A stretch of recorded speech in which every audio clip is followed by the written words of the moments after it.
بله سلام علیکم، بفرمایید. سلام علیکم، خسته نباشید. سلامت باشید. خودتون رو معرفی کنید، از کجا زنگ میزنید؟ من داوود هستم، از کرج زنگ میزنم. آقا داوود از کرج، بفرمایید. بله میخواستم با آقای انصاری، با آقای دهقان الان صداتون در استودیو داره پخش میشه. آقا داوود بزرگوار در رابطه با موضوع برنامه مطلبی دارید، میشنویم.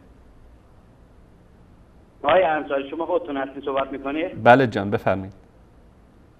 آقای انصاری، اولا من واقعا خیلی خوشحالم. بعد از من 20 سال دبیر آموزش پرورش بودم، رشته الهیات در دینی و قرآن درس میدادم. الان 5-6 ساله که از آموزش پرورش اخراج شدم و افتخارم میکنم الان نزدیک به 2 ساله که به دین توحیدی اسلام واقعی پیوستم. الله اکبر. ولی متاسفانه خب از این طرف تمام خانواده و پدر و مادر و درست خیلی ها از دست دادم، ولی چیزی که پیدا کردم و انقدر هم بر این عقیدم استوارم، اگه تمام دنیا هم بر علیه من باشن، تمام خانواده ترکم کنن، بازم حاضر نیستن. یعنی حتی در من بالای دار بره، ولی از عقیده درستم که واقعیت رو پیدا کردم هیچ موقع دست بر نمی‌دارم. الله اکبر. از شما هم تشکر میکنم، از این برنامه‌تون، از همه چیز.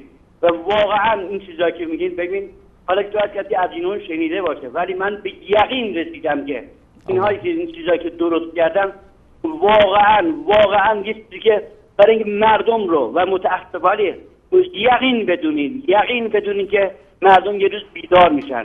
این دروغ‌های اینها چقدر میتونه دوام پیدا کنه، چقدر میتونن با امام زمان خیالی مردم رو گول بزنن. درست. و واقعا آقای انصاری واقعا تشکر میکنم از شما، از آقای دهقان، از شبکه توحیدیتون، و واقعا بزرگترین خوشحالی ببینید که بعد از چند ماه تونستم با شما تماس بگیرم. سلامت باشید. از دعاتون آقا داوود بزرگوار، همه این سختی هایی که شما کشیدید، اینکه خانواده و نزدیکان شما رو ترک کردن، همین سختی ها رو رسول الله صلی الله علیه و سلم و اهل بیت و صحابه 3 سال در شعب ابی طالب کشیدن. نه با اونا تجارت میکردن، نه با اونها ازدواج میکردن، نه رفت آمد میکردن. این بشارتی است برای شما، چون شما در راه رسول الله صلی الله علیه و آله و سلم گام برداشتید. الله سبحانه و تعالی همراهی با رسول الله و اهل بیت صحابه رو در بهشت برین نصیبتون کنه. سلامت باشید. واقعا استاد، واقعا ما هم دعا کنیم، مطمئن باشید ما هم هر جا که بشینم تبلیغ ببین حد میگم، از هیچ کس هم اباهه ندارم، ولی با سیاست و با درستی مطمئن باشید تمام این کسانی هیچ کدوم دلیل منطقی ندارن. آقای انصاری از شما تشکر میکنم، واقعا که افتخار دادیم، واقعا خوشحال. از آقای دهقانم واقعا تشکر میکنم، ان شاءالله که فقط اجرتون رو خدا بده، هیچ کس نمیتونه. متشکرم. آمین. تشکر از شما برادر عزیز. تشکر از شما. خدا نگهدارت. تشکر میکنیم از این برادر بزرگ.